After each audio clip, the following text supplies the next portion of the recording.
Spooky stories have existed for as long as stories have been told. Let's take a look at some that make us want to keep our lights on at night.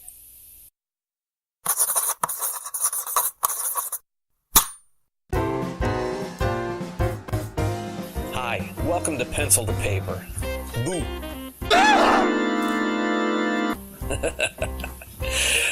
There's something about a spooky story that draws us in. It's like a car accident. It grabs our attention. We can't look away. Even the Bible. There's a story in the Old Testament about old, dried bones scattered across a field, reconnecting, regenerating, and coming back to life. Oh, if that's not spooky, I don't know what is. I've written a couple of spook stories myself. One of them sprang from a relatively innocent conversation at work.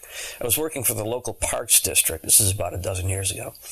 And doing mostly what you would expect, green space maintenance. But we also prepared the main park for the annual summer festival, which included a carnival. Our boss gave us strict instructions for when the carnival arrived. Don't try to hook up with the carny women. The order sent my mind on a ride of its own. I was the oldest of the crew, except for the supervisors who were about my age. And the rest of them were in their late teens, early 20s, just out of high school. Now, I had no interest in hooking up with the carny women. But what about the other guys?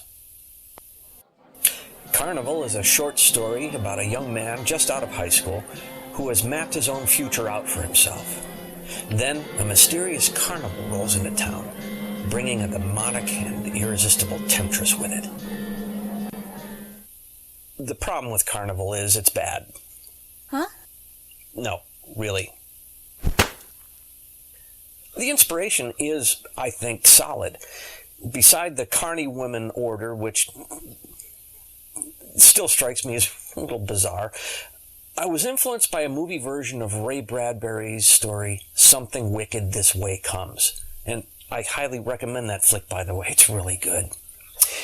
No, Carnival is one of my early efforts, and it is self-published online. Now, the cool thing about that is I can go back, and probably eventually will, and re-edit it and republish it.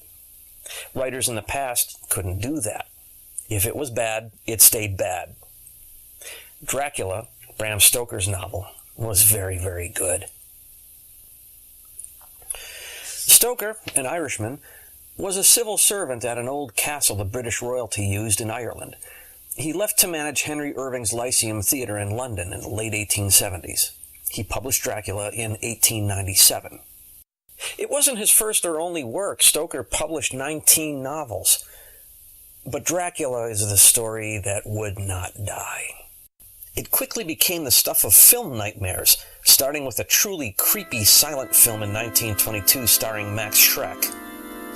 Then the iconic Bela Lugosi film in the ironically talkative 1931 version. I say ironic because Lugosi's English was minimal.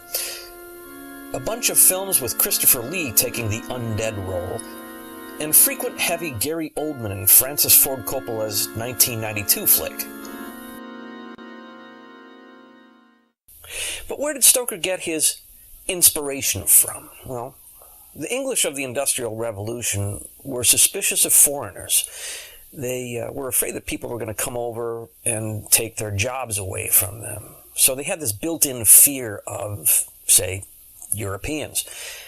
The Victorian English also had an internal battle between dark romanticism and sexual restraint.